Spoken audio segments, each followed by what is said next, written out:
All right. Welcome, Insane Children. This is episode 15 of our crowd design sessions for Alice Asylum. If you are joining us on YouTube, be sure to hit the links in the description below to follow along at the wiki over on AmericanMcGee.com. Those of you who are live with us on Discord, you can use the microphone emoji to indicate that you have a microphone that's functional and a comment that is valuable and that you'd like to jump into the discussion and add your thoughts on story, art, design. These are weekly design sessions that we do, which are powered by our Patreon, and our patrons are given access to our Discord, which is where we're handling this. So if you're interested in joining us live, do click on the links in the description below for more information about our Patreon and the work that we're doing on Alice Asylum. So with that somewhat shaky introduction out of the way, I will hand it over to our mods to see if anybody's got anything to add, or maybe just some greetings. Hello, everyone. Hopefully you can hear me finally. We can hear you just fine, but your rattle is a lot louder. Yeah, I think we need to get you... Greetings, Font Lord. I think we need to get Magus a silent keyboard. That'd be nice. All right, so we are going to cover a range of topics today. I was hoping that we might cap off the discussions we've recently had around the domain known as Denial. That's also the area which contains what we call the circus realm. And so we've talked about that a few times now over the past weeks. And I think we're at a point now where if you check out the information contained on the wiki, you'll find that it's become fairly complete. Main thing it's lacking now is sort of just the level layout, level design type of stuff. But we'll work on that at a later pass. We're also going to talk a little bit today about enemies. So because the circus domain would be the first place that we would encounter enemies that we're then going to fight against throughout the game, I think it makes sense that we try to define what those enemies are. We're also going to jump over to the wiki, where our insane children have made a list of suggestions around enemies, both enemy types and enemy behaviors. And we also need to talk about weapons. So some point early in the game, it's going to make sense that we arm Alice with a weapon. There's some thought that maybe that should be the Vorpal Blade, because that is, of course, her most iconic, well-recognized of weapons. And so we need to figure out where and when it makes sense to hand young Alice the Vorpal Blade. So with that, unless anybody's got any particular questions that they want to start off with, we could jump into the realm of Denial and the circus domain. So any particular burning questions people have been sitting atop since our last session? Maybe not. Okay, so we're going to talk about Denial. If you look at the wiki page, you'll see that we have defined a lot about what we're going to do there, what the story is, the types of characters we're going to encounter. Of course, this is the circus domain, and there's a whole range of actors who've dressed themselves up as well-known Wonderland inhabitants, and Alice is conscripted into the circus. Hello, Echo. Hey, Martin, that's not good. Yeah, it king again like it did last week for no reason. Hang on. Maybe you could mute your microphone. That would help in the short term. I'll try. Episode 15. Everyone has tech problems. Episode 15. Let's just start all over again. So here we go with Denial. If you do look at that page, you'll find, again, narrative is outlined, the concept is outlined, some of the story beats are outlined. One of the things that we need to talk about is that there's been some discussion that this whole area might be stealth. And this was something Omri brought up when I spoke with him recently. He said, I thought this entire area was going to be nothing but stealth, and that Alice would never have a chance to attack anything until she got out of Denial. I know that I said early on there would be some stealth. I wasn't really thinking that it would be the entire domain. So I guess that's the first thing I'd like to talk about. Did anybody else kind of go into this believing that the entire realm of domain was going to be, or the realm of Denial was going to be stealth? Does anybody have a problem with us sort of adjusting that if they did think that? And what do we think about handing her the Vorpal Blade at some point? And how do we want to handle the Vorpal Blade? So there's a bunch of questions wrapped up in there. I guess the first one is, do we really think we could support an entire domain where the player's in there for like an hour or more, and have her always having to avoid enemies? Or do we think that the player might get kind of tired of that? Are there games that we're aware of? I mean, of course, we recently were playing some games where stealth was a major component. You don't have a weapon. What was that we were streaming recently, Martin? The what's its name? Sea of something. No, the one before that. Little Nightmares. Little Nightmares, right? So there's a game where the character basically has to be in stealth all the time and you can't attack. Would we want the start of Asylum to be like that? Do we worry that people would get bored, or that they'd start to worry that maybe the entire game's like that if they end up playing it for an hour or more? So Greg the Octo Chicken says, I'd suggest not making it stealth all the way, since that would require building a super competent stealth system for an hour. Almost across the board, in anything that isn't a stealth game through and through that tries its hand at stealth for a small section becomes a mess.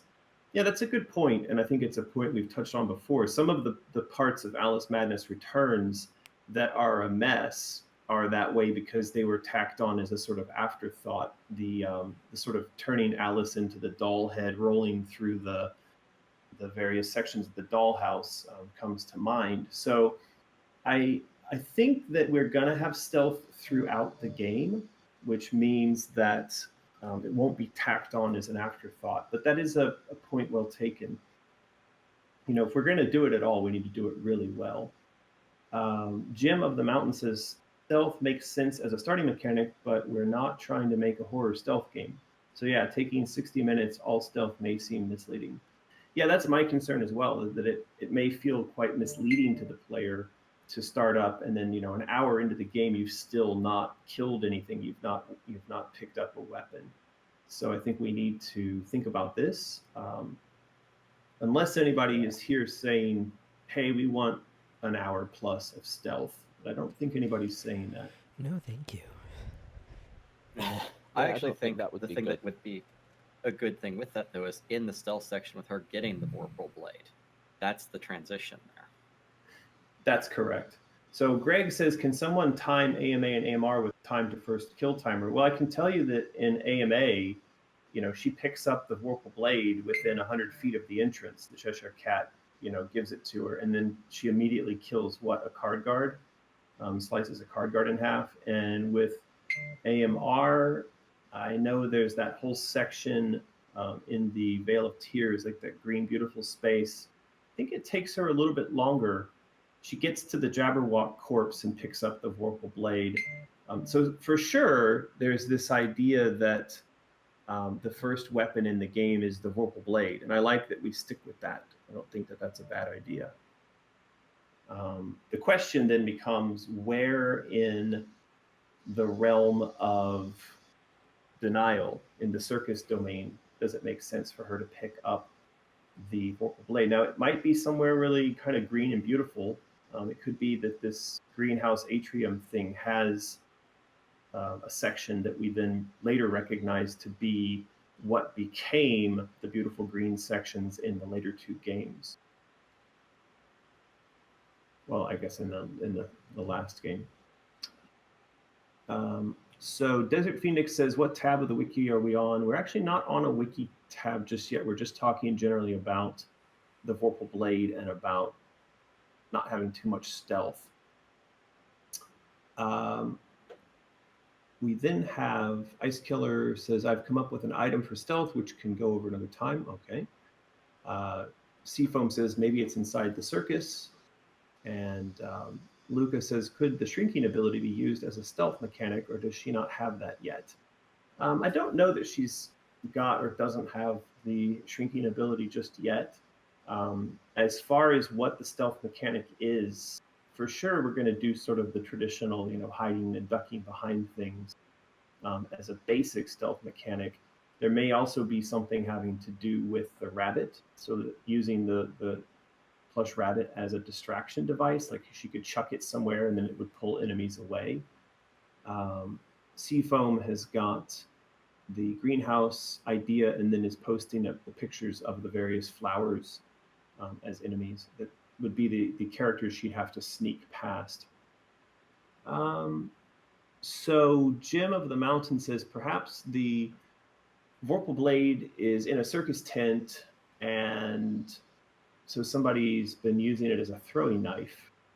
Could be an interesting way to do it. I'm also thinking perhaps the Vorpal blade is on display as a sort of curiosity, because circuses oftentimes have freak shows and they have, little museums like curio museums. So perhaps the Vorpal blade is like a centerpiece of a curio museum on the circus fairgrounds. Yeah, that's what Greg says here. Perhaps the Vorpal blade could be found in a circus tent at the center of the big top with a spotlight on it, or sometimes plucked from a mirror. Shadow Alice could be holding it in the mirror, and our Alice pulls it from the looking glass.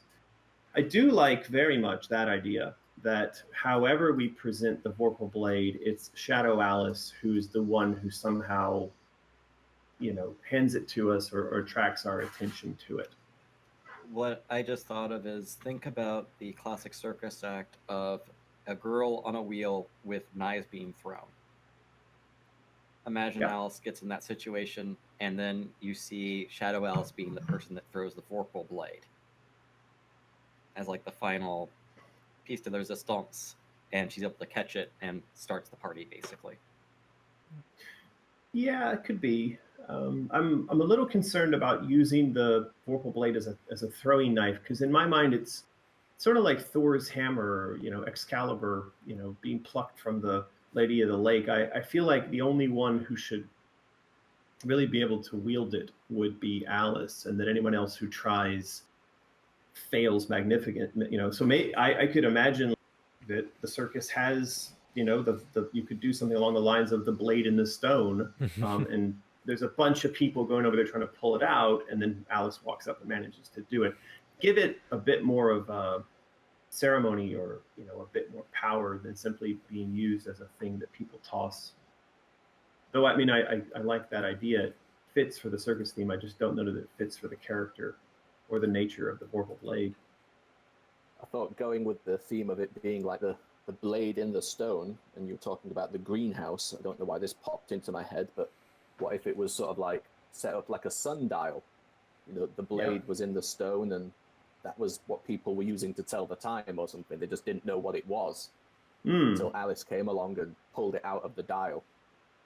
That's a good idea as well. And maybe we do something where there's only a specific time where you can pull it out of the dial, when it like strikes chaos on the dial Chaos or o'clock. something.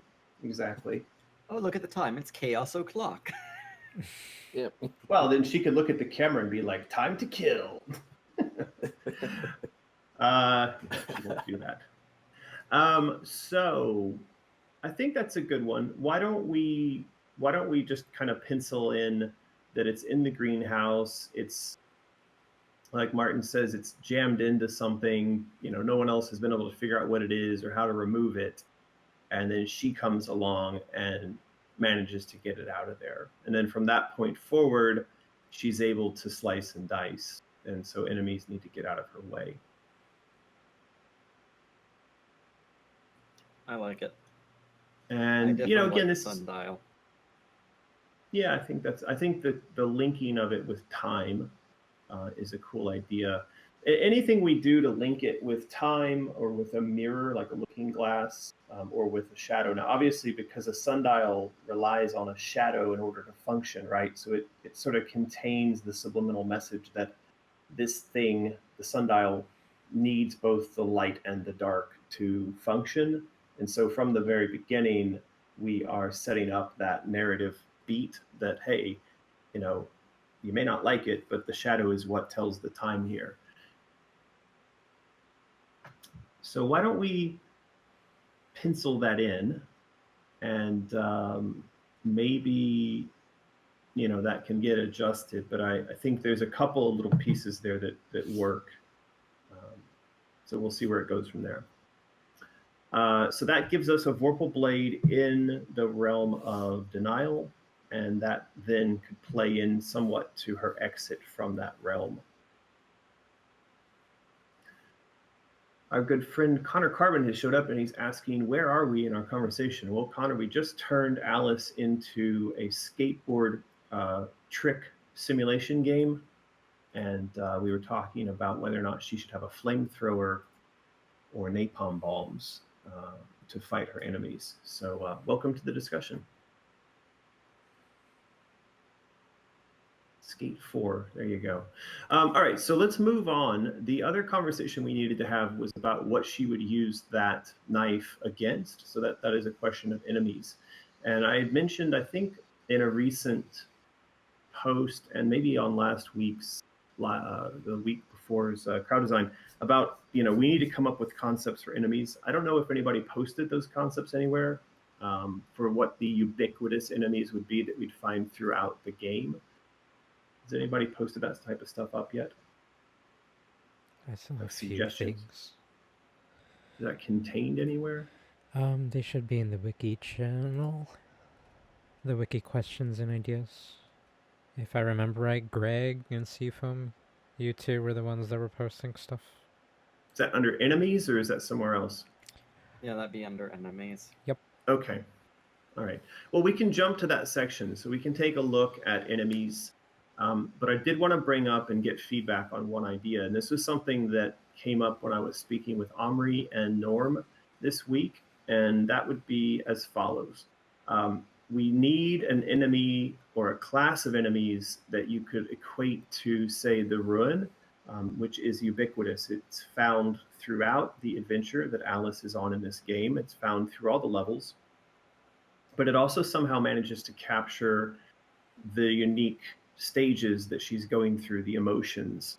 So, you'd have one of these that represents denial. And even after we've defeated the realm of denial, these enemies could be found throughout the rest of the game. So you'd have, enemies representative of denial found throughout the game.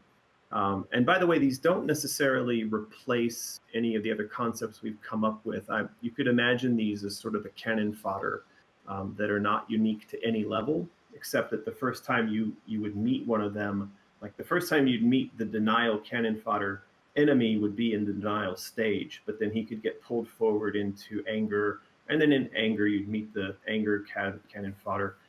So when I was trying to think about containers for something like that, I was thinking card guards, because card guards come in sets and they're very much like, there's a heart one, and there's a spades one, and that wouldn't be too hard to link up with emotions. And of course they are, I think, generally accepted as the cannon fodder of Wonderland. But then we've also talked about doing the tarot cards. So my thought was, what about a different breed of card guard that's based on tarot cards? And so we have a tarot card representative of the emotions and the stages, and then those tarot cards are introduced as we move through the game. So by the end of the game, you've got the full set of tarot cards. And I think someone last week said that we might have the tarot, somebody read Alice's fortune early on in the game in the circus level. And I think that's a really cool idea, like have a wizened old witchy kind of fortune teller, and she lays these cards out on the table and she says to Alice, I see in your future that you're going to encounter. And she reads Alice's fortune, but in fact, what she's laying out are all of the cannon fodder, the cannon fodder tarot card enemies that Alice is going to have to go up against throughout the rest of the game. So, anyway, so that's the idea. I'd like to get some feedback on that, and then also we can look at this list of enemies that's been pasted into the Discord here. So I'm all about tarot cards. Seafoam says dolls and burned toys deformed and squished together was his original idea. And then Greg said suggested enemies that look like coal. So in denial, they'd be very dim and gray. Then in other levels, they can heat up. Like in anger, they're in fire or something. Yeah, I like the idea of some enemies inspired by coal, and also the burnt and squished toys. I think that those are cool. Is it the idea that those would also be each of those representative of the emotion. Possibly. Uh, Let's see. I think the big thing is we need to look at something that isn't just focused on one area. It can be used throughout, just as the ruins were, where you had different Yeah. areas. I think that's what Americans bringing up. Is they Yeah, need to have, and as you said, the fodder. So well, and also, I mean, there's a lot of overloading of concepts. Like, for instance, if the cards are representative of the stages of trauma and they're representative of emotion, you're automatically containing the idea that a deck of cards can be scattered, can be collected. Well, you can also have scattered emotions, and you can also collect your emotions. So there's, I think, some good subliminal kind of overloading of the concepts of both the emotions and the cards. And also, I just think like tarot cards, artwork wise, are going to be really beautiful. They're going to be really interesting to look at. So I think, and yeah, also you can have the suits, the cups, the pinnacles, the swords, and the wands represent the lower tier, and then have the actual major arcana be like the mini bosses and things like that as well. yeah, that's right. That would be interesting. Connor says, I really like the tarot element. It's a non-contrived way to introduce or foreshadow. Well, everything's contrived, but I get what you're saying. Reminds me of the Hangman card to foreshadow Heath Ledger's character in the Imaginarium of Dr. Parnassus. Yeah, that's a good one. Yabby Yang says, well, if we're going to have tarot card enemies, remember how in AMA she had a deck of cards as weapons. How about a deck of tarot cards this time? Or if I can't throw cards in Final Fantasy 14 than I want to in Asylum. I hope I get extra points for properly interpreting that Final Fantasy reference there. The Roman numerals, because that threw me for a loop for a second. Yeah, I think having cards as enemies and also having cards as weapons. I think somebody mentioned that yesterday. I think it was Omri who said something about killing the cards and then collecting a card every time you killed a card. So it could be that killing them is also generating ammo for your card throwing. I think that would be fun. And I do think we're bringing the cards back as a weapon. Has that been kind of semi-confirmed? Not 100% confirmed, but I think with all the card imagery we've talked about, it's a good idea. Yeah, we ought to do it. Luca says, I recommended the Terratment. Somebody's going to have to help me with that. Or for lack of better words, mistreatments. Oh, for all forms of treatments or mistreatments would be represented by, okay, Luca, you're going to have to type in a way that I can read quickly. They should be represented by all the freak show circus performers in some way. Yes, I like that idea as well. I think we said before we like that idea. So Greg says, other than the change in color palette art, how would the cards indicate different emotional stages? Well, the other thing would be that you imagine like an anger card fires a weapon that's very fiery, and a card from depression or denial fires weapons that are either icy and cold, or slow you down, or reflect or reject whatever you're firing at them. So I imagine it's going to be actually pretty easy for us to come up with a lot of really creative and interesting ways that the cards have particular forms of attack and defense that echo their theme really well. If you look at BioShock, the splicers, even though there's only like 5 of them, each of them have a different attack style. So there's the range, there's the close by. So you can do a lot with just little bit of foreshadowing of giving a character a different weapon. Yeah. Desert Phoenix says maybe the items from the tarot cards can be used as support items, or at least temporary support items. I'd like to hear more on that, because I'm not sure I fully understand that. So if Desert, you have a microphone, maybe you could jump in. I gave you extra points for the Roman numerals. That was amazing, says Connor. Oh, thanks, Connor. That's very sweet of you. I wish you could say that to me in your sultry, sexy voice, though. That would mean so much more.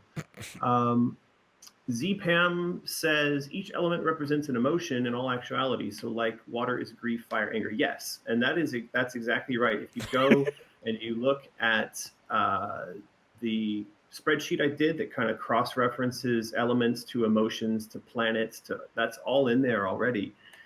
So then linking that up inside of the tarot cards will be very natural, very easy for us to do.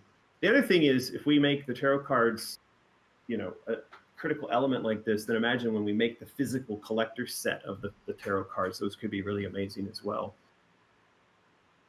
All right. Octo Chicken says, could the cards be morphed so that the denial card is wispy and shadowy, anger card is on fire, or so on, so that they have a visual language just beyond the text? Absolutely. Yeah, I don't think we'd want it to be just like a card is a card and they all borrow the same model and animations. We want every card to be really unique, really interesting. It's going to have its own proper animations, or it'll have its own proper visual effects and sounds and attacks and everything. So even though we're saying that they're cards, let's imagine that they each get the same kind of time and animation and creative effort that an individual unique enemy would. We're not trying to just create carbon copies. Sorry, Connor copies of these things. We want to have them each be very unique. Yeah. All right. I'm hanging on Wuff, my sis, and listening on headphones, says Luca. Don't. Okay. There you go. And Connor sends Spider-Man. Sexy Spider-Man. Why is he laying on railroad tracks? That seems dangerous. Is he wanting to be rescued, I guess? He just talked to Mysterio. No spoilers. ZPam says, as for tarot cards, each has a different meaning or strength in number, which would make Asylum more difficult in each stage. Yes, that's correct. They would be increasingly more difficult as you moved through and confronted them. So here's what I think. If everybody is down with tarot cards as the fodder, then at least initially, what we could do is ask our artists to create the specific cards, and we can ask them to do representations and make them really wild, right? It's not going to be just like a card is a card is a card. It's going to be this is the card representing anger, and it's going to be all fiery, and it's going to shoot fire, and it's going to have fire whips, and it's going to be properly angry, and it's going to be very unique. And then we just go through them, and we could get a set of them rendered out, and we see how we like that and if it works or not. That sounds all right. So let's jump now to the community ideas suggestions for enemies. I think that was the next thing on the list. And on the tarot stuff, you guys can keep the comments coming in on that while we hop. Maybe we'll jump back and forth a little bit. So now we are moving over to the enemies suggestion on the wiki. So again, if you're following along on YouTube, hit the link in the description below to head over to the wiki, and then you want to be looking at the community ideas suggestions area, and then enemies. That's 1.6. So starting right at the top, we have a suggestion that Cranky the Bear explodes in a suicide bomb manner. And also that Cranky pulls itself apart to become separate enemies. So these two concepts, the idea that something explodes, I like that. He might start beeping, well, not beeping, but ticking, or somehow otherwise indicating he's going to blow up before he does. That's fine. The number 2 point is one that I like because we've talked about in the past the idea that our doll enemies would be self-assembling. So if you look at the enemy list that's been done down at like kind of midway down the graphic, there's Grandma Teeth, there's Surprise, Dog Knight, and Wounded Twins. Those are all characters that have been assembled out of various doll parts. Above that, there's also some like doll bugs and whatnot. I'd really like to see the idea that these things pick up elements of themselves out of the environment and assemble themselves together, and that sometimes the way they assemble themselves comes off really janky, like really clunky, and doesn't work very well, but they still persist and try to attack us. They put them together wrong. Exactly. Is that a Toy Story quote? I don't know. I thought it was a horror movie quote, but I remember basically a quote of that nature. Yeah, well, I think that's kind of creepy and fun. I mean, to see enemies, doll part enemies, like you blow them apart and then they roll back together and they reassemble and they continue to fight, I think would be really interesting. I don't know if there's been a game that's done that yet. It's done that very successfully. I can imagine on a technical basis, it's not a very easy job because it means there has to be on the fly animation trees created, and that the things have to kind of have a sense of how to move when they've got all kinds of wonky parts that have never been tried together before. But I'm sure we could figure that out. Is Cranky the Would be bear good, that's though, like? wouldn't it? Say again? Saying that would be good, though, wouldn't it? If there was like somebody dedicated to figuring that out technically. So in game, there was sort of like a creature generator, so that there's just so many different varieties of nonsense you could face against. Well, it would be a machine learning problem. If you go look at one from Pirate Jam 2019 on the itch.io page for that. I think that's Pirate Jam. Yeah, so it's Pirate-Jam-2019. If you scroll down the submissions, and I'm not sure if he's uploaded or not, but there was actually one of the submissions is a kind of football game that employed characters who moved based on machine learning. In other words, the models didn't have pre-made animations. They had to figure out how to stand up and walk on their own, and they had to figure out how to carry a ball on their own. And what resulted was like both terrifying and hilarious. And so I'm kind of imagining something like that. But yeah, it's exactly what you said. In order for that to work, the simulation has to be given time and space to run all the variations. And so that when in the game and different pieces hook up, they are able to reference the pre-computed way in which those particular combinations might work together. So there would in fact be a pre-recorded set of like how this particular combination works. But of course, for the millions of combinations, you'd have to store all that and access it. But I'm sure that's a problem we could figure out. So yeah, I mean, it's just like the random generation in levels with designs. I'm thinking Dead Cells, where it is randomized, but there's certain key parts that this one will always connect to this one. So there might be a billion different ways, but we know that head A slots to body B always, or there's only certain ones that can work. Yeah. So we'll figure that out. I think that is an interesting idea to play with, though, that these guys all work together in different ways. The parts do. We've got some people driving home while listening, and that may be why they're typing so poorly. Luca, don't type and drive, please. And Desert Phoenix comes back to provide some details on her or Shim's previous suggestion for tarot items. That would be cups for healing, swords as one-time special weapons or utility items, pentacles, throwing stars, or keys, traps, moons for lighting dark areas, etc. Yeah, that makes a lot of sense. So basically, if you were to kill one of these tarot enemies, you would collect that resource from them, and then you'd be able to use that resource in a variety of different ways. I think that's a good idea. So yeah, we gotta mark that down. I think that's good to kind of overload those enemies as also collectibles.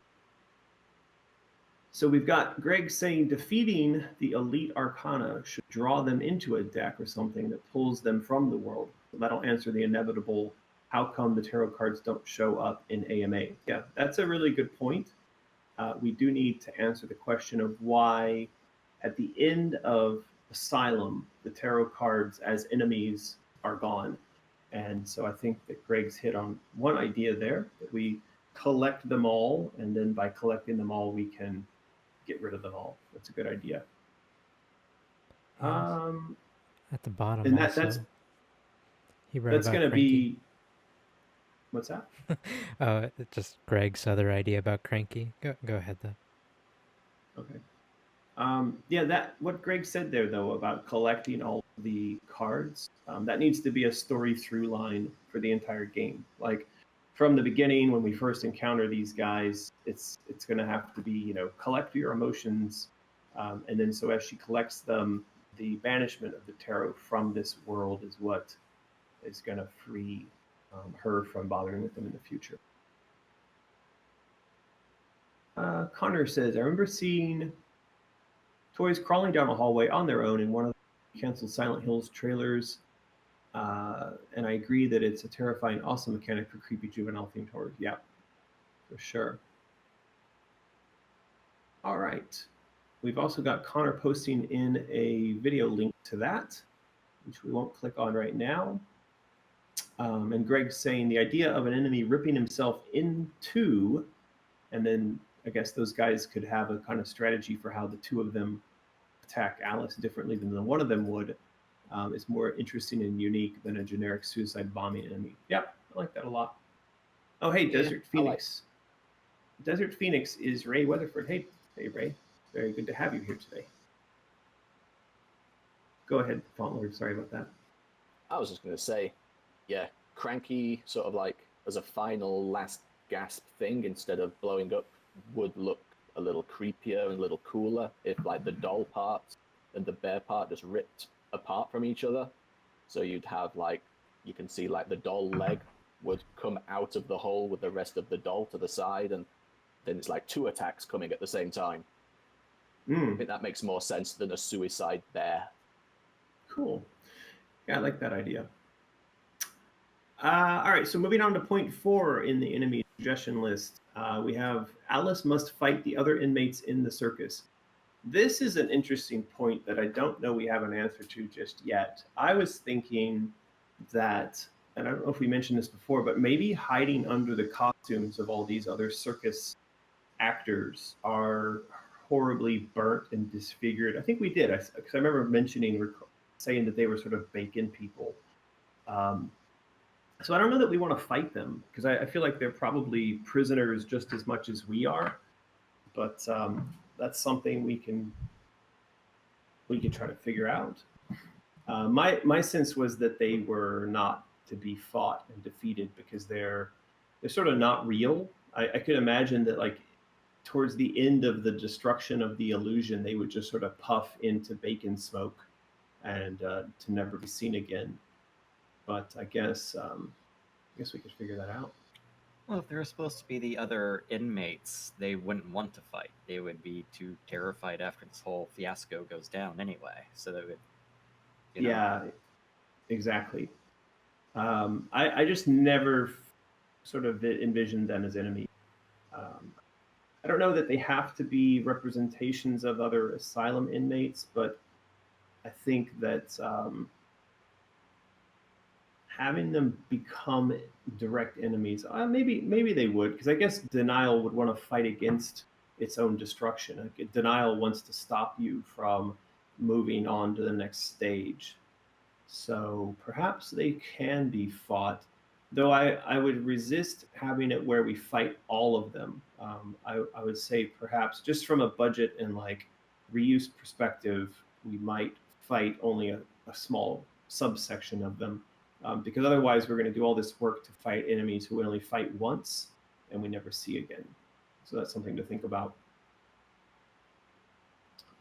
Connor says, I think finding an emotional for the denial area is than actual enemies, since it's the time of the game to establish a strong emotional attachment to Alice's protagonist. So I mean, focus a lot on setting the tone, showing why we're rooting for Alice in her healing process. Yeah, that makes sense. I do think that finding that is going to be very important, and I think trying to figure out how we cement, the fact that the transition away from denial is so difficult for her is going to be what's really important here as well.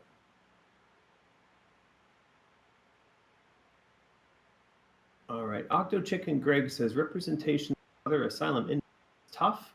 They're victims too, but to a young Alice, would they not be terrifying as well? And yeah, I think that's true. That's why I'm saying perhaps some of the characters that are in the circus don't need to be represented as enemies. They could be the ones that sort of vanish into smoke. and then what could be left would be the characters. The leftover ones could be the ones that were more like the jailers. So Tweedledee and Tweedledum are going to have to be the proper boss fight in this area, and then we need to find the minions that would have worked under Tweedledee and Tweedledum to keep everybody else in line. So that could be maybe part of this, is that Alice has to go around and establish who are the inmates and who are the jailers. And since they're all wearing similar outfits, it's not easy for her to figure that out at first. Ancient Child says, "Dang it," which I'm not sure. Yeah. But Nabby also brings up that Tweedledee and Tweedledum could be enemies, and yeah, we definitely want them as enemies.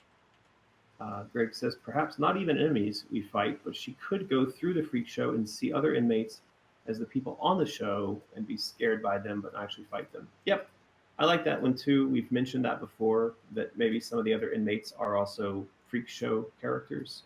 So I think that's a good idea. Okay, going to point 5. Some of the circus could include a strong man that has a barbell, can throw kettlebells, and is able to pound the ground and knock Alice over. He would move slowly but is extremely powerful.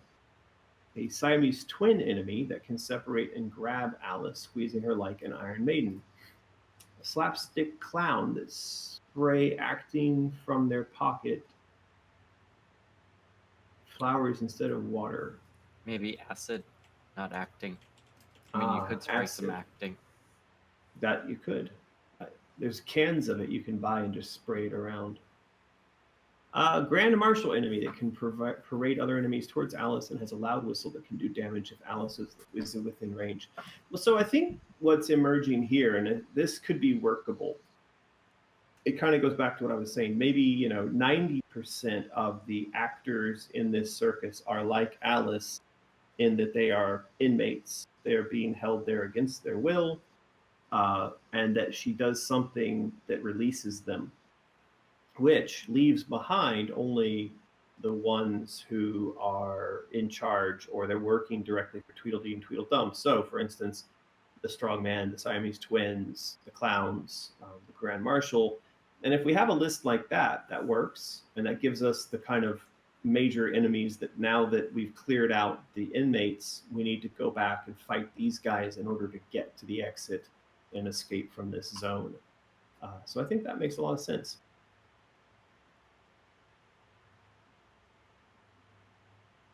So we've got Ancient Child showed up. Has the one I suggested been talked about? And now we're getting some images posted that I'm not sure I know how to interpret. Would you like to come on? Denial coming out of shock. Something refreshing. I'm confused. This is after some time through the stage. Yeah. Tickets for 20. Yeah. I'm not sure how these link to the denial enemies thing we're talking about right now. Do they? Well, we have her right here to talk. Okay. Hello. Hello. Okay, so I had what I think is a pretty neato idea, and I'm a huge fan of it. So, kind of tagging onto the Russian doll concept, I had a thought of, what if, because in the descriptions of what you wanted for the enemies, you wanted it to be something that would fight in denial, but that gets easier or less, just generally like less difficult, just easier as the game goes along. So I thought of a Russian doll concept where you have all the stages of grief, of PTSD in one monster, but as each monster gets defeated, the layer of whatever stage we're in, like how I have in the picture, the first one is shock. So I imagine shock is this big, like, furry, almost grotesque, just giant mass of thing that's like all white with like blue accents, and we have to like sneak past him in shock because we only have sneak and there's no way to truly defeat him.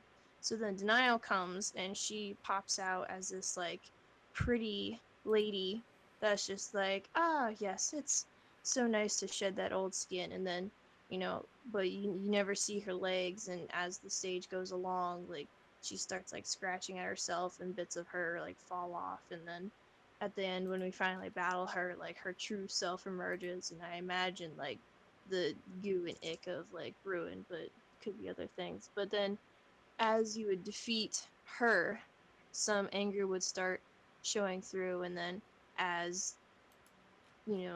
after she gets defeated, anger would show up and like scurry away or something until we're ready to like start fighting him. Hmm. Yeah, I like this Russian doll concept quite a lot. And I see that Connor Carbon says, dude, a Russian doll enemy is genius because it fits the concept of recursion, that is, things within things that we hinted at in the non Euclidean post. It's like a Kinder Egg boss.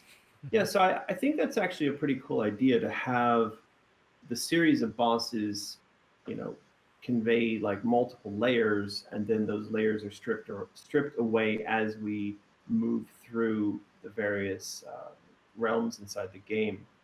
I think what we might do is try to figure out how to house them, like how to contain them in a way where it makes sense that we show that transformation. Like how do we actually, we fought that monster, but then there's going to be some sort of cutaway, there's going to be some sort of scene that actually shows this event, and that it has to be done in a way that happens at the transition of every stage or every scene. So that's a bit of an interesting challenge just in how we represent that, but it's, I think, something we can think about and try to figure out, like how would that fit into the narrative? How is that displayed on screen in a way that doesn't break our immersion, through Alice's eyes, right?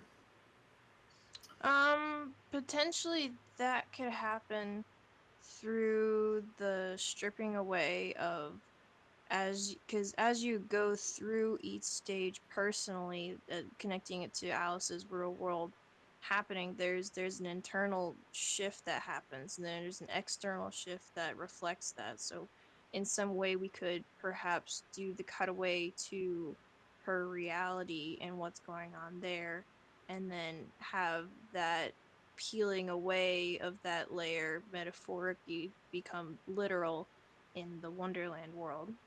Yeah, I understand that aspect of it. I think the question is, from like, just imagine as the director of a film, how you would do the cutaways from what is essentially a first person story that's being told to this new perspective of the enemy character that's representative of her emotions. So what you have to think about, what we have to figure out is the establishing from very early on the storyline of this enemy in such a way that we, the player, feel it's natural, and also it feels, continuous and logical for us to switch to that other perspective and see that thing take place. Like, one way that you could imagine doing it would just be straight up that at the end of every one of these domains you have a first person, face to face boss fight against one of these things,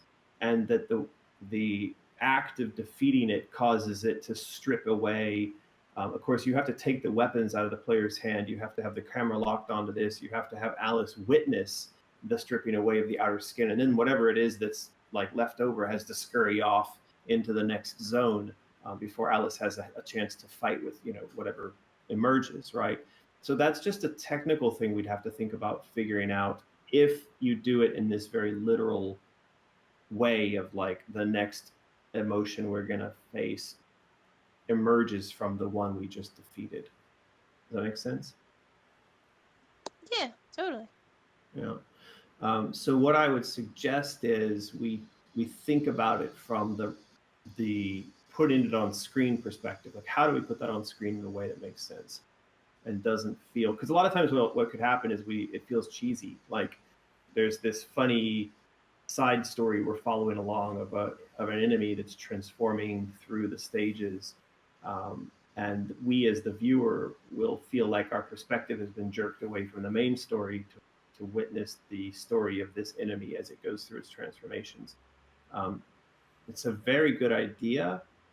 I like the Russian doll concept a lot, the recursion idea of it a lot. It's the challenge is figuring out how to represent it without it being too on the nose, like if that makes sense. Yeah, I totally get that. Yeah. And I'm worried. Yeah, that's something to work on. Like it could almost sort of work that at the end of every stage, you kill it and then the next thing emerges.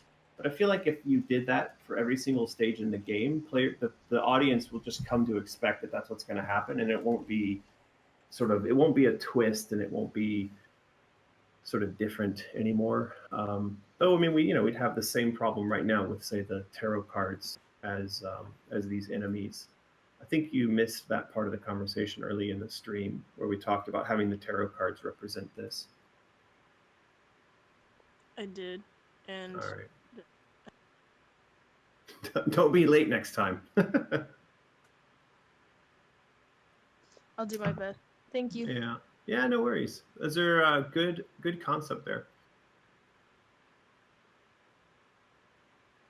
So I'm going back to the comments in the chat here. Greg says, thinking it over, I'm switching to thinking that maybe the enemies that stay should be representations of the jailers. Yes, I think that's a great idea. Because the idea of attacking representations of the other struggling mental patients seems harsh. Yeah, I think we're on the same page there, Greg. Having the ones that stay be representations of the doctors, the jailers, the nurses is exactly where we want to be. So I think that's the line of attack we should take on this for establishing the enemies in denial, is that the majority of the characters we encounter are like us inmates, and then there's a handful that are the jailers, and so we can have a battle against the jailers in denial. Nabi Yang says, if there is a show, it would be horrifying to see the curtains lift and it's deformed versions of the patients, but they're chained to the floor or posts to keep them from escaping. Yes, that would be a good one. Desert Phoenix says, damage done to the bosses by the vocal blades cause the cuts to reveal what's underneath. When it's defeated, it falls off and we see what's underneath. Yeah, I like that idea a lot. Makes me wonder if what's been suggested by Ancient Child and then what's suggested by Desert Phoenix here could be sort of combined together so that it's not just one straight up boss fight that you have at the end. So like in Denial, the boss fight is against the Tweedles, but this representation of the emotional state doesn't necessarily have to be the Tweedles. It could be this other thing that we get to take, multiple swipes at throughout a level, until there's one final swipe that like cuts its outer shell away, and then it does scurry off to the next domain. So I wonder if there's something in that we can explore.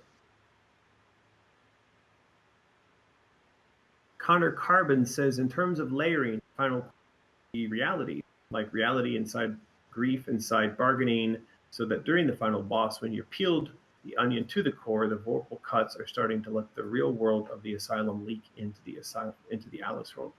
That's a good one. I like that a lot. That also just put a picture in my head that, those cuts that you're inflicting upon that core start to show up as cuts on Alice's own skin in that final battle. Could be interesting.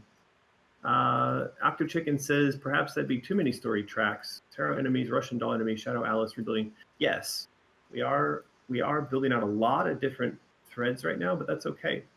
It's better to have lots of threads like this and then pair them back versus not having enough. And one of the nice things that we have right now is we've got lots of time and lots of brains, come up with lots of ideas and then pare them down. So let's keep working at it. Subverting expectations is a dangerous game, says Greg. That it is, but we have to subvert expectations. That is all part and parcel with telling good stories. Connor says, I think the layered boss would be an amazing one. A one-time boss, like maybe late in the game, where it makes sense to have all the layers. Yes, that solves the problem. It allows us to have that very cool layered boss, and it avoids the presentation problem of trying to represent that through all levels of the game. So I like that. It's very cool. And that also kind of fits together with what we did. If you remember Alice confronting, the queen, who then manifests the face of the Hatter, who manifests the face of Alice, like it, that nested kind of Russian doll concept has actually been in the game previously, so it wouldn't be a shock to our audience. What else have we got? It sounds like a good idea. Connor says Hysteria Visual. Greg says perhaps breaking not an enemy's shell, but the barrier between the layers, a really visual representation of breaking through denial to reach anger and so on. Perhaps a shadowy mist, an element of Shadow Alice's influence. Yeah, that's a good idea. All right, so moving back to our list of enemies. Remember, if you have a microphone and you want to jump in with comments, you can use the microphone emoji. And again, to those of you following on YouTube, what you're listening to right now on YouTube is not live. So if you are live commenting down below this video, stop. Join us over on Patreon, and you can join us live on Discord, so you can actually write things to us and join the conversation in real time. All right, point 6 here. Broken toys do not attack until they've crawled to another broken toy and merge. Yes. This needs to be a whole kind of subsection about the concept of broken toys that self-assemble, and then once they've reached kind of critical mass, they attack Alice. But until they've reached critical mass, perhaps they actually try to actively scurry away from her and find other parts to combine together with. Fight normal toys and the defeated enemies merge together to create another enemy, says point 7. Yes. Again, this all needs to go under one subheading about broken toys, self-assembly, and kind of emergent behavior based on the parts that put themselves together. I think that would be a nice thing to have in the wiki. We have here point 8, creatures that hide under the grass must watch for mounds they're hidden under. Somebody's been playing old school video games. Zelda had that. What else? What other games had that? Pokemon. Pokemon had that. Yes, we could have something like that. Point 9, someone has written lion, unicorn, chimera. All right, way to be very conservative there in your use of the description.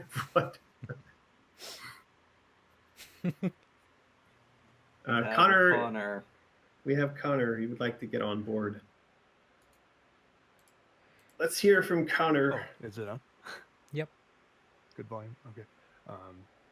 I just want to say we keep kind of hitting on the self-assembling toys concept, and I just was thinking, I don't know if we already settled on the ubiquitous enemy presence, but if we think about self-assembling toys, which is essentially the dead zombie who gets back up to fight you again trope, which is always fun in a game, and when you have the suspense and horror element.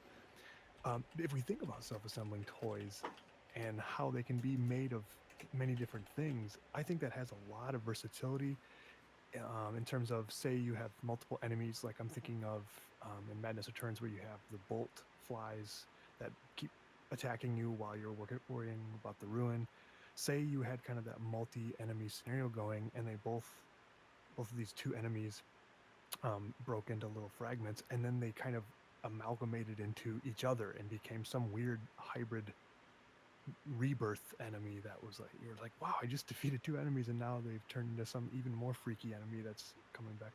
And then also too, you could then in terms of the ubiquitousness, if that's a word, the self-assembling toys being made out of parts, that's a concept that could go anywhere, like in the levels, and fit all the different parts and enemies and themes of each of the realms, I guess. So I think that may be at least a contender for the ubiquitous enemy we're searching for. So you're suggesting that the toys that self-assemble would be the ubiquitous enemy, is that correct? I guess it would be more that whatever the force is, which I don't know what that would be, like a will o' the wisp or like a hoodoo spell, or I don't know if that was even discussed. But say there was some type of weird spiritual or mental thing within Alice's mental um, world that was causing the self-assembling toys that we were talking about more literally. Say there was something like a mechanic that was like, there's a certain amount of craziness in a level, or I'm just saying random stuff. So say that was what caused the self-assembling toys to like reassemble until you beat a toy enough to where you were making more order. Again, I'm just making up mechanics off the top of my head. So then that would you could carry that same mechanic where whatever it may be into the other realms, but then it would be working on those different enemies of that different realm, or and I'm not saying it's the answer, but it may be one of the answers. Well, I think we have the sort of power source, and it could be specific to the realms, and that is that, say, for instance, in the realm of anger, all of the enemies are animated by anger, and in the realm of denial, they're all animated by denial, and these could be representative, as like you said, like a wisp, like it could be kind of a cloudy wisp, linked to element, linked to emotion, and then animating things, and so I think actually there's a point in here that's kind of interesting. That is that when you're suffering from trauma and then you go through these stages, you actually feel quite zombie-like. You don't feel like yourself. You feel like a passenger aboard a vehicle that's being driven by someone else. So it could be that the enemies themselves are, you know, in a way hijacked. So these dolls that exist in Wonderland, normally they wouldn't be our enemies, but now they've been hijacked by anger or they've been hijacked by denial. And so the animating force of anger is what we're fighting against. And like you said, you have to hit them and beat them and hit them and beat them down enough that that animating force finally flows out of them. And perhaps we suck that up, we collect it and we use it to power our own attacks and our own weapons. Does that sound right? Yeah, totally. I like Octo Chicken's counterpoint, so you should hit on that when you get it. But before that, I want to say it reminds me of Gauntlet Legends, or probably any of the Gauntlet games. How they have all the enemies have portals, and they just Yep. keep filing out of it, and you're just gonna have to keep killing them forever unless you go knock down their portal Yep. that they come out of. So, yeah. Well, that could be a sort of constant thing, is that within these realms there are emotional gateways. So when you're running around inside of denial, you'll find that there's something. I mean, in the language and the psychology, that those somethings could be triggers. So there's, but in our game, perhaps it's like ruins or a statue that represent triggers, and those have to be knocked down, and then that stops the animating energy from flowing freely into the world. And so long as there's one of those nearby, enemies can just reform and get back up until you've knocked over their trigger, right? Something along those lines could be interesting. Sure, yeah, just for consideration. What is it that Greg's? Which is the comment you're referring to about that you said about Greg's Oh, there was some comments? counterpoint that says the one potential issue with what we're talking about right now, um, if it's toys being the main enemy or just the idea of kind of like a reassembling spiritual force that constantly needs to be knocked down, is that the doll theme seems to be seems associated to Madness Returns. So perhaps dolls or toys specifically shouldn't be the main cannon fodder in this game, and I do agree with that. But Yeah, I've heard Omri make yeah. that comment before as well. He's actually pretty strongly against having toys be like the main enemy throughout the game. It's a tough call though, because there's always kind of the juvenile bent to the Alice games. So I mean, you couldn't go somewhere like say like Outlast 2 did with like crazy deformed religious cult monster people, because it's like that's way too adult. So it's like, Hmm. but then you don't want to go to like Among the Sleep type Right. realm where like you're like, oh, well, you're a young character, so everything is scary to you.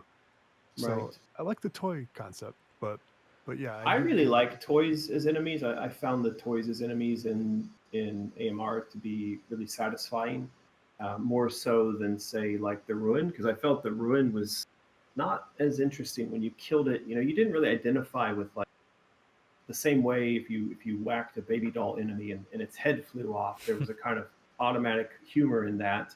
But when you whacked a blob of a ruin and it fell apart, it was like whatever. So I'm also a really big fan of the baby dolls as enemies. I think that the request from Omri was to they just not be employed throughout the entire game as the main enemy. Hence the discussion about maybe those are the tarot cards as the main enemies, you know, the sort of cannon fodder. So there's some comments here about, yes, emotions as animations. I think that's interesting. I'm not sure I fully follow that, but it sounds like a cool concept. Ancient Child Lion, wanted to say something too. okay, go for it. Psst, Ancient Child, you're unmuted. Yeah, no, mine is unrelated to that. I just wanted to let you know that I wanted to share my idea and that I wanted to wait until Connor was done because I don't want to upstage. Oh, shine, ancient child, shine. I am done. I think we're good. If you want to throw something in there. Okay, so I had another idea. And this kind of piggybacked on the first idea I did because I was babysitting at the time when I drew that, and a little 6-year-old boy came up next to me and drew the picture that I shared slightly up. It's crumpled because I had to piece it back together like a puzzle piece. But anyways, it gave me an idea for a possible enemy type style being um, drawings of monsters that become more realized, like how kids can draw their clothes or their own like stuffed animal now, but in monster form. Because Alice, being like 11, 13, is on the precipice between child and young lady, so she still might have some attachment to the monsters that she would imagine as a child, and they could come back and essentially haunt her and try to defeat her in the form of her traumas now that she has more. And so the connection to the drawings would be that these monsters come forth from her childhood drawings, or that she's capturing them as drawings in order to sort of control them. No, they're coming forth from her drawings as a child, and we could actually just legitimately source, like, have little kids draw monsters, and then do them up to look more scary than the monsters. Because I have a drawing of a monster, the one that little Silas did. Uh huh. He did. It's a two-headed monster, and he's got spikes for his neck, Right. and he sucks out human souls. And if a child is naughty, he takes their soul. That's the explanation that was given to me by a 6-year-old. That's a cool idea. Have you ever seen there's these companies that will turn your child's drawing into physical toys? yeah. I'm just pasting some of the example photos into the chat here. These are actually pretty inspired. I mean, it's really fun, this stuff. So a kid will draw something, you know, obviously 2D on a piece of paper, and then these guys will take that 2D drawing and they'll render it into a stuffed toy, a 3D, you know, an actual stuffed toy. So I think there's actually companies out there that do this professionally, and you know, the results are sometimes humorous, sometimes terrifying. Um, but I think that's actually a pretty cool idea. To we'd have to figure out a way to stylize those things to be kind of culturally representative of the time in which Alice lived. Because whether we see it or not, there's a lot of elements in terms of color, shape, and the use of facial features and things that are going to be modern as opposed to Victorian. Like the thing I posted here of that sort of dinosaur with, I guess, like a communist brown hat, that wouldn't have existed in Victorian era, right? But yeah, that's actually kind of a cool idea. Having some, of the monsters in Wonderland be along that line of Hulk smashes the Kardashians. Have it be along the line of creepy child drawings.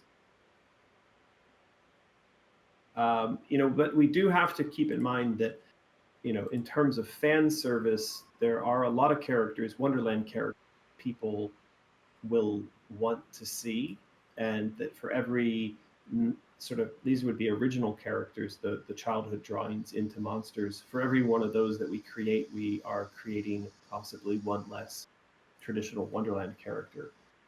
So when we start down this path, we want to be cautious that we could do enough of these characters that it would show off that idea, make it make sense, but not so many that it cuts into the budget for the sort of more traditional Wonderland characters.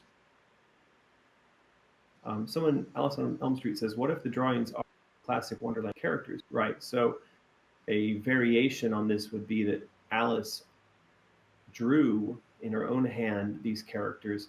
Did this not come up as a suggestion for the way that the circus characters would be represented? I feel like Yes. Mm-hmm. We, Yeah, I feel we like it did did. bring that up of Yeah. And I think I said something along the lines of being concerned about the confusion it would cause if that was the first thing the player was exposed to in the game, as opposed to the more traditional characters. yeah, and trying to keep your own Alice brand separate than other Alice brands.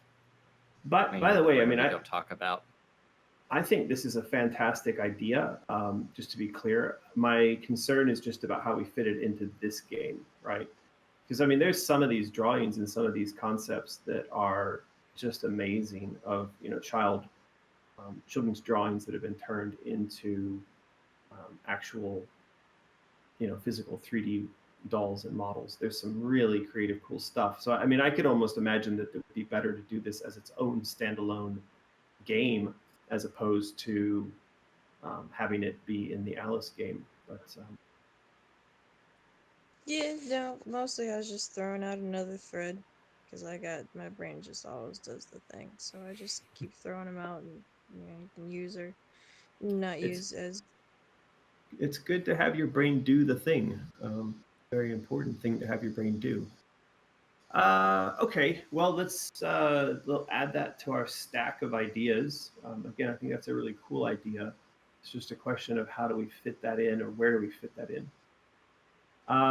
Any comments or questions that we might have skipped past previously? I'm just scrolling back through. Greg mentioned that as far as the triggers go that help to power or manifest the energy of our enemies, those could be mirrors. And so the trigger manifesting them is Alice's own trauma.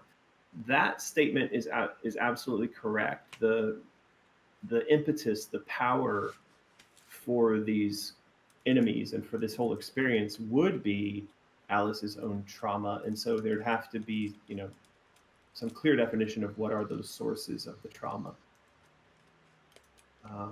Desert Phoenix asking if anyone else is getting lag. I don't think so, Ray. I think the way that Discord works is that it's distributed. So if you're seeing lag on your end, it doesn't necessarily mean it's going to be lag for everybody. Unless you're watching this on YouTube and you think you're chatting along. Then you deserve lag. So Greg says, yes, last design session, the idea of the Tennille drawings showing up as costumes was discussed. So we touched on this concept a bit, everyone's brain doing things. That is correct. And Luca is going to take a shower and go to bed. All right. We are about 15 minutes past the hour now. So I was thinking maybe we could call this our stopping point unless anybody has any last minute. It sounds like we've covered quite a bit today, and I think there's a few things that can get sketched out and filled in over on the wiki. Anybody? Or is there any point under the enemies that someone's dying for us to get to today? I'm actually starting to get a little lag myself. I got kicked off for like 2 seconds. Oh no. Alice on Elm Street says, what if the drawings were of people in her life? Her parents, Lizzie, Dinah, they could be drawings of specific moments and have Alice comment on them when they show up. I think that's a good idea. I also think that the idea that Alice's childhood drawings could be the trigger points representing her recollection of certain memories. That could also be something we used as a trope throughout the game. So like previously we had those, I think those memory bottles, or there was sort of like the collectible glass bits. And then as you went through the game, those triggered little recordings. We could do the same, but that this time around it could be based off of young Alice's childhood drawings. And I think that could be quite a good mechanic for that. ZPAM wants us to cover point 21. A make your own enemy screen where you can customize enemy characters. Ooh. That is a very cool concept. Funny enough, that also takes me back to a game that was done during Pirate Jam. There was one entry into Pirate Jam where you actually drew a character in 2D, and then you assigned joints to it, and then it tried to animate itself. And so if you go click on that and download it, I'm not sure how well it ended up working, but basically it was just like that. It was like draw, and then you put some elbow, wrist, shoulder joints in place. And of course, Jared, who built that, he only had a few days to get it working. It had a couple of kinks, but you know, if you were to try to put more effort into it, you could certainly imagine making a system like that functional in the game.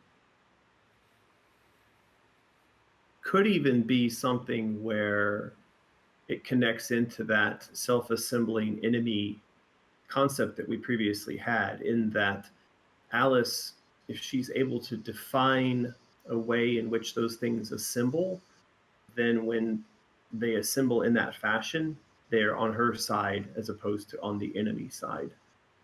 So that could be something we could explore as well. Because I really like the idea of co-opting enemies to fight on your side. I always think that's a lot of fun to see what were enemy NPCs now fighting against each other. Greg says, I think that the enemy creator would be a ton of technical work for a feature that I suspect many players would never touch, and customized enemies would never have the level of art direction and vision that the design enemies have. Yep, that's definitely a valid concern about that sort of concept. Ice Killer says, Wolf, the Red Diaries game did actually did that concept where the backers on Kickstarter made the enemies in the game. All right. Yep. So I've got a phone call coming in. That's going to be the delivery guy wanting to come pick up the art posters that we send out to our patrons. So I think that's a good cutoff point here. Yep. All right. Well, this has been episode 15 of our crowd design sessions. Again, if you're interested in joining these live, you can click the link to Patreon in the description below. If you are following along over on YouTube, you can comment below, and we do read those comments. And we do try to have these sessions on a weekly basis around the same time, same day. So feel free to jump in next week, and we will continue looking at enemies, story, art, and all the other elements that go into the making of Alice Asylum. So thank you very much for everyone who's joined us today, and we will see you again next time. Have a Take care, good day. everyone. Catch you later.